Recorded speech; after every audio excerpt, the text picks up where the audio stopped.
Blessed are the pure in heart, for they will see God. This isn't talking so much like purity as far as like don't look at porn or something like that. This is talking about uncontaminated, not mixed with anything, right? This is a pure glass of water. If I hand you a glass of water and say, this is a pure glass of water, I just put a little dirt in it, but it's not much. You'd be like, dude, really? Can I just have a pure glass of water? Right? I mean, you wouldn't want it, even if it's a little bit. Same thing with God. A pure heart means there's nothing else mixed in your heart except God. There's nothing else you're passionate about like you are for God. You have a job, but you're passionate about your job because it leads you to save other people.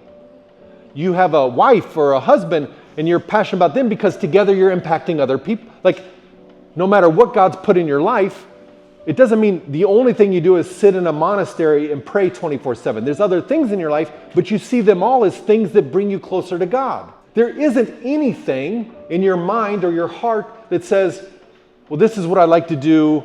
Okay, but wait a minute, that's a lot of meetings in the body. I'm not quite sure I have time for that because I got this thing over here and this thing over here. You know, I feel like it's infringing on my opportunities to explore my other passions. Oh, wait a minute. There's one passion in your heart. There's one passion in your mind. Doesn't mean you have to quit your job. It doesn't mean you quit your hobbies. But they would never come to a place in your mind or your heart where you're thinking, I'm not quite sure I have time to get with these other people, or I'm really busy over here because I got this thing over here. No, we're seek first the kingdom. You're consumed with Christ. And when you have a pure heart with God, then you can see God. When you look at this picture, you're thinking, what is that? And you can maybe guess, but it's kind of like when I drive without contact lenses in.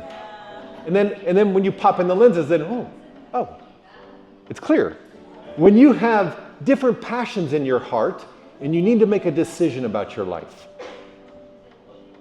it's hard to see God's will. And I don't know if you've ever had a conversation with someone, a brother comes up and says, hey, bro, I got this job opportunity in Antarctica. I'll make a lot of money and I could really support the kingdom and it'll be awesome. I can sacrifice. There's only penguins there, but that's okay. I can jump on Zoom and what do you think? Is that God's will for me to go to Antarctica? And I'm like, dude, really? I mean, to go to a city or a country where there's literally not another Christian and it'll be difficult and you're going to leave your wife behind?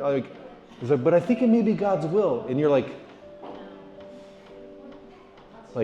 his picture of God's will is very blurry at this moment. Why? Because there's a passion that grew in his heart. It's not God focused, it's something else focused. And that's why it's all so blurry. And that's one of the beautiful things about the Revive ecosystem, is that everybody has really purified their hearts and left so many things behind. Not all bad, but things that sometimes can capture our attention. And then you're cleaned of it here. And it feels very refreshing. And you feel like you can see Jesus more clearly. Amen?